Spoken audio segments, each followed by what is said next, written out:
Good morning, friends. Um, Today's talk is another talk from the Theragatha, the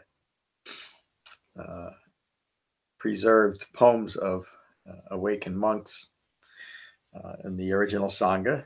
But just to preface this, I guess for the last couple months or so, I've been giving these Wednesday talks on the Theragatha or the Theragatha, the preserved poems of awakened nuns.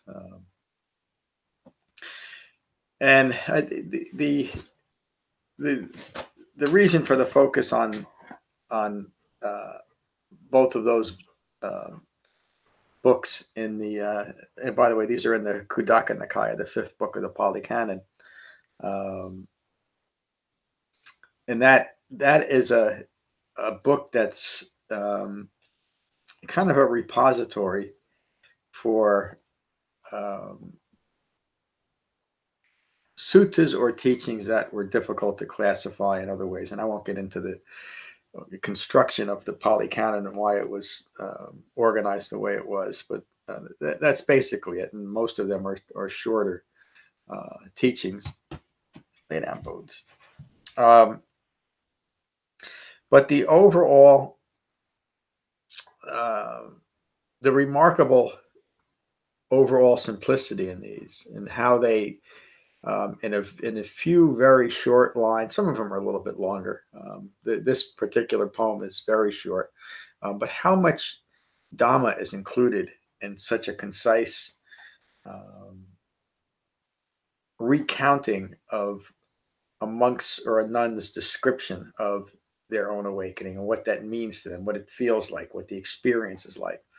But of course, as in every sutta, the overall and overarching context of the Buddha's Dhamma must be kept in mind, which means that in order to understand Buddhism as the Buddha taught Buddhism, not what has developed over the years, you have to understand the foundational teachings of dependent origination, the Four Noble Truths, what the Buddha means by gaining insight into three marks of existence. You can say that the entire Dhamma is taught to gain that very specific insight into the three marks of existence, which is ultimately insight into five clinging aggregates. So I'm throwing out a lot of words here, and if those of you that are hearing this aren't familiar with those terms, it sounds like a lot of nonsense. And when our mind hears things that we cannot relate to, and another word for that might be what we can't cling to, we start shutting down. And we'll go and cling to something familiar. And that's really the point of what I'm saying, giving a rather long introduction into this very short poem. In order to understand the Buddha's Dhamma, you must understand the context. So rather than teaching something conceptually, but lacking the context, which might feel good, it might fit within a certain point of view of what you'd like Buddhism to be, or it might fit in with your conceptual lineage. I should say the only lineage that has any meaning to me, and it should be to anybody practicing Buddhism, is not a particular teacher who has created their own Dharma based on their own views without actually studying the Buddha's teaching. So what I'm saying is that if you're going to teach a Buddhist teaching, you have to actually study a Buddhist teaching, not what has been adapted, accommodated, diminished, or embellished over the years.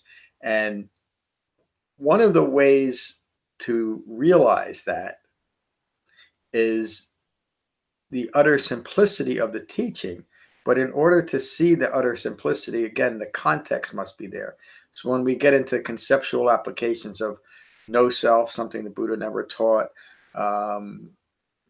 nothingness or emptiness as a way of describing some type of mystical environment that we aspire to, those are all conceptual applications, or even more immediate conceptual applications of something like compassion. Of course, at the root of the Buddha's Dhamma is true compassion, but as the Buddha described himself prior to his awakening, he consistently described himself as an unawakened bodhisattva, which means prior to his awakening, he was a human being imbued with great compassion for other human beings, yet he was lacking the wisdom of the understanding of Four Noble Truths to accurately and effectively be present with deep human compassion for others. In other words, he was simply lacking the presence of mind to be truly compassionate. And so we had a great discussion last night in the middle of the talk on the Aryapariyasana Sutta, which is a sutta where the Buddha describes his own search for awakening, the things that he found skillful to develop and the things that he found unskillful and distracting to be abandoned. And those were the two teachers that he cites in that sutta taught dharmas that are very, very similar to some of the conceptual modern Buddhist dharmas that the Buddha studied and rejected. And those were rooted in the Vedas, which are the precursor to modern Hinduism. And it's remarkable how very similar modern Buddhism is to the Hinduism that is included and taught in the Vedas and the Upanishads, which is something that the Buddha studied and rejected. And getting a little bit off the topic of and leading to the short poem. David brought up a very good point last night, relating back to something that another one of our Sangha members, Mary, brought up a while ago, relating to the troubled state of the world. Sit down, Bones. Come on, lay down, lay down, come on.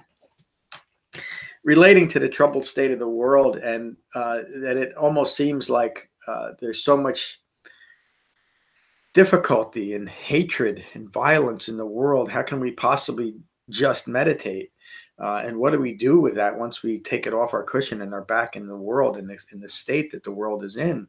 And that's really a wrong view. It's looking to meditation to solve the ignorance. It's looking for me as an individual, that my meditation is somehow going to solve the ignorance that's present throughout the world. The Buddha awakened to the profound understanding that it is ignorance of Four Noble Truths, ignorance of the way things really are in the world, that lead to and continue to contribute to all manner of confusion, deluded thinking, and ongoing suffering for us as individuals, and then for the world at large.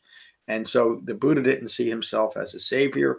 He didn't try to teach a salvific religion, because he understood that the condition of the world is rooted in ignorance. And so he knew that it wasn't very likely that most everyone on the planet would take to the Dhamma and awaken as the Buddha teaches awakening. And that's really what I'll get to when I get to the sutta. But what he could do, and it's recounted in the Aryapariyasana Sutta and mentioned in other suttas, that there were a few people with just a speck of dust in their eyes that he could teach. And what that means is that there were people in the world that were willing and ready to engage with the Eightfold Path and awaken, and that alone was enough to justify getting up from under the Bodhi tree where he awakened and start teaching. And that's what he did for the next 45 years. So again, just to reiterate, he wasn't teaching, he never saw himself as a savior for the whole planet or the whole cosmos. And he did not try to teach a salvific religion. He tried to teach us a practical way that individuals could recognize their own ignorance of Four Noble Truths and abandon all those wrong views rooted in the fabricated views rooted in ignorance of Four Noble Truths. So the discussion last night really pointed towards, well, so what can I do with all the things wrong in the world?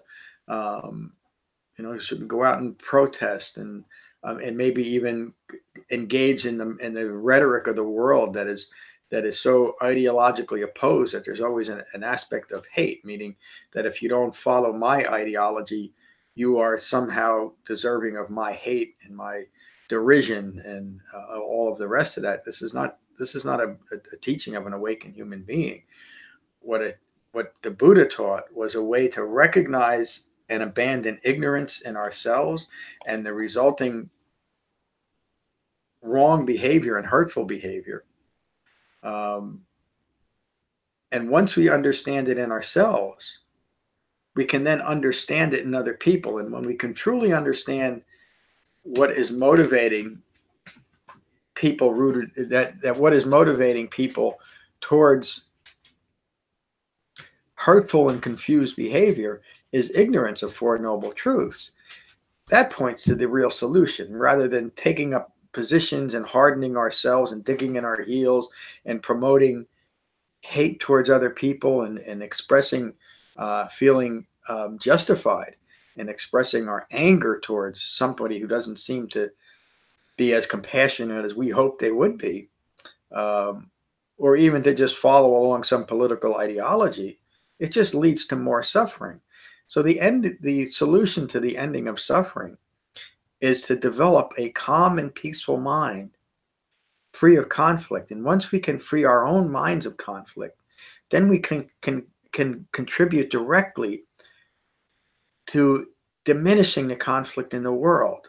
It's not the other way around. It's not to have a mind that is rooted in conflict and has great aversion towards certain ideologies or certain people, and then insisting that before there's going to be peace in my mind, those people and those things must change. The Buddha awakened, and it's taught in the Loka Sutta. He awakened, he looked out on the world, and he said, the world is a flame. And then from that point, and from that understanding, he went out and taught others how to diminish the flames of passion and the flames of ignorance in ourselves, so that we do not contribute to further suffering in ourselves and in the world at large. And so I often say that the most significant thing that I can do for myself and for all other sentient beings is to take to the Dhamma and awaken, to end the conflict in my own mind. Because that's the one sure way that I know that I'm not, and the very least, I'm not contributing to this suffering in the world. Because I've developed what Maha Kotthita describes here in this very short poem, a calm and peaceful mind. When the Buddha describes the quality of mind of an awakened human being, he always described it as calm, and that calm is developed from unbinding from views ignorant of Four Noble Truths. Maha Kotthita. Awakened calm. My mind is calm, restrained. I counsel others with ease. I'm going to come back to that. Evil qualities fall away as a leaf from a tree with a gentle breeze. I counsel others with ease. What a significant line today, given the extreme ideological views that people have, resulting in conflict in their own mind. And rather than develop right meditation within the framework of the Eightfold Path and end that conflict, they engage in an ideological way of insisting that the world be different when it can't be. And so they're not able to counsel others with ease, are we? And look at what's occurring in the world today. If more of us, especially those, there's a responsibility, I think, when you come across such enlightening teachings as what an awakened human being actually taught. And again, when you understand what the Buddha taught and why, it helps keep you focused. And to reiterate a point, that if you're going to understand what an awakened human being taught, you have to actually study what an awakened human being taught, or learn it from someone who has actually studied what an awakened human being taught. And there's very few teachers that have actually done that in modern Buddhism today. The point is, and let me just comment back on that. There's a very world famous modern Buddhist teacher. I won't mention his name because it gets into personalities and sounds like I'm deriding the man. But he just, and this article was published on one of the major online publications that also has a magazine out there, so you might be getting your drift of what this is about. And this teacher was basically explaining and using Buddhist terms to justify and encourage aversion and really hatred towards ideologies other than his own. And from one standpoint, one point of view, it was reasonable.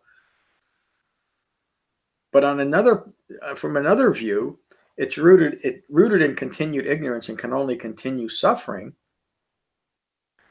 because the underlying point of the Buddha's Dhamma is to recognize and abandon conflict in our own minds, conflict rooted in fabricated views of life, thinking that we can actually wish the world to be better and it will be, which is really what a lot of this ideological push is, rather than ending the conflict in our own mind, which will then contribute to the diminishing of conflict in the world. It won't solve the world's problems, but the inherent problems in the world cannot be legislated away. They're rooted in ignorance. So the only possible way to end that ignorance and the agitated mind state that follows from that is to, as individuals, develop the calm that Maha Kotthita taught in this poem. And then we can counsel and engage in others with ease. So that's today's talk. I hope you found benefit from it. And if you did, please consider a donation at becoming-buddha.com. Thank you. Peace.